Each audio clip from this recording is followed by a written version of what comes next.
இனிய காலை வணக்கம்.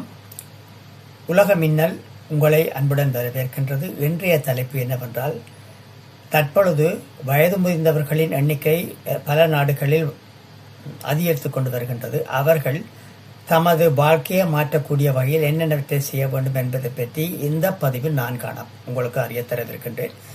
இதை உங்களுடன் நீங்கள் மாத்திரம் பார்த்துவிட்டு மௌனமாக இருக்காது. உங்களுக்கு தெரிந்தவர்கள் அனைவருடன் பகிர்ந்து கொண்டால் உங்களுக்கும் மற்றவர்களுக்கும் உதவி புரியும் என்ற எண்ணத்தில் இதை உங்களுக்கு சமர்ப்பிக்கின்றேன். எனவே வளர்ந்து வரும் வயது முதிர்ந்தவர்களின் சமுதாயம் எண்ணிக்கை அதிகரித்து கொண்டிருக்கும் பொழுது 15 வாழ்க்கையை மாற்றக்கூடிய எளிய பழக்கங்கள், எளிய என்று சொல்லும் பொழுது இனிய, அதாவது இலகுவான பழக்க வழக்கங்கள் பற்றி நாங்கள் அறிய போகின்றோம். வயது அதிகரிப்பதென்றால் வாழ்க்கை மெதுவாகி விட வேண்டும் என்று எண்ணில்லை. இது எல்லாம் உங்கள் மனதை பொறுத்தது. நீங்கள் வயதானவர்கள் உங்கள் மனதுக்குள் எண்ணத்தை போட்டிருந்தீர்களானால் நீங்கள் முன்னேற முடியாது. நீங்கள் வயது போனவர்கள் மட்டுமின்றி சுகவீனம் உள்ளவர்களாகவே காணப்படுவீர்கள். அந்த எண்ணத்தை தயவு செய்து உங்கள் எண்ணத்திலிருந்து அகற்றிவிடுங்கள். வயது அதிகரிப்பது என்றால் வாழ்க்கையை மெதுவாய் விட வேண்டும் என்றதில்லை. சில எளிய மாற்றங்கள், இலகுவான மாற்றங்கள் உங்கள் ஆரோக்கியம், மகிழ்ச்சி, வாழ்க்கை தரம் ஆகியவற்றை பெரிய அளவில் மேம்படுத்தலாம். வாங்க, வாழ்க்கையை மாற்றக்கூடிய 15 இலகுவான பழக்கங்களை பார்க்கலாம். தினமும் உடலை இயக்குங்கள்.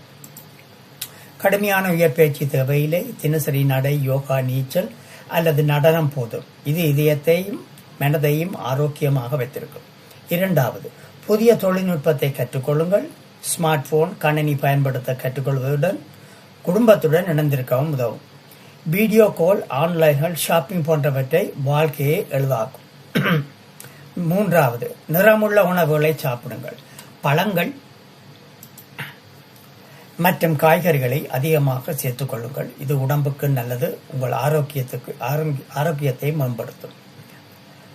அவை உடலுக்கு தேவையான சத்துக்களை தருகின்றன. 4வது, சமூக சேவையில் ஈடுபடுங்கள். பள்ளி, முதியோர் இல்லம், விலங்கு பாதுகாப்பு மையம் போன்ற இடங்களில் சேவை செய்வது மனநிறைவை கொடுக்கும். தியானம் அல்லது மனநிலை 5வது, தியானம் அல்லது மனநிலை பயிற்சி செய்யுங்கள். தினமும் சில நிமிடங்கள் தியானம் செய்வது மன அழுத்தத்தை குறைத்து நல்ல தூக்கத்துக்கு உதவும். 6வது, புதிய நண்பர்களை உருவாக்குங்கள். புத்தக குழு, நடைபயிற்சி குழு, சமையல் வகுப்பு போன்றவற்றில் சேருங்கள். நல்ல நண்பர்கள் வாழ்க்கையை உற்சாகமாக வைத்திருப்பார்கள். 7வது, தவறாமல் மருத்துவ பரிசோதனை செய்யுங்கள். பல் மருத்துவர் பரிசோதனைகளை தவிர்க்க வேண்டாம். நோய்களை ஆரம்பத்திலேயே கண்டறிவது முக்கியம். 8வது, வீட்டை ஒழுங்குபடுத்துங்கள்.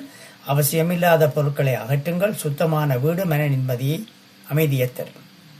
9வது, புதிய பொழுதுபோக்கு முயற்சிகளை செய்யுங்கள். ஓவியம், தோட்டம், இசை போன்ற புதிய ஆர்வங்கள் மனதை இளமையாக வைத்திருக்க உதவும். 10வது, நல்ல தூக்கத்துக்கு முன்னுரிமை கொடுங்கள். 7 மணி முதல் 9 மணி நேரம் தூங்க முயற்சி செய்யுங்கள். நல்ல தூக்கம் உடல் மாற்றம் மற்றும் மன ஆரோக்கியத்துக்கு உதவுகின்றது. நிறைய தண்ணீர் குடிக்குங்கள். நாள் முழுவதும் நீர் குடிப்பது உடலை சுறுசுறுப்பாக வைத்திருக்கும். நன்றி. 12வது, நன்றி உணர்வை வளர்த்துக் கொள்ளுங்கள். தினமும் நல்ல விடயங்களை நினைத்து நன்றி கூறுங்கள்.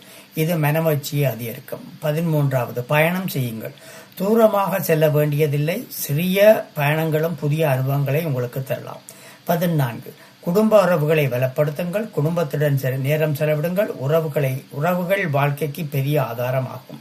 15, வாழ்நாள் முழுவதும் கற்றுக்கொள்ளுங்கள். புத்தகங்கள் படியுங்கள். புதிய திறன்களை கற்றுக்கொள்ளுங்கள். கற்றல் மனதை எளிமையாக வைத்திருக்கும். வாழ்க்கையை மாற்ற வயது ஒரு தடை அல்ல. இது இன்று ஒரு சிறிய மாற்றத்திலிருந்து தொடங்குங்கள். இந்த வீடியோ உங்களுக்கு பிடித்திருந்தால் லைக், ஷேர், சப்ஸ்கிரைப் செய்ய மறக்காதீர்கள். நீங்கள் மாத்திரம் இதை படித்துவிட்டு மற்றவர்களுக்கு ஏன் நான் இதை பயிர வேண்டும் என்ற எண்ணத்தில் இதை மற்றவருடன் பகிர்ந்தால் அவர்களும் இதனால் பயனடைவார்கள் என்று கூறிக்கொண்டு உங்களிடமிருந்து விடைபெறுகின்றேன். நன்றி, வணக்கம்.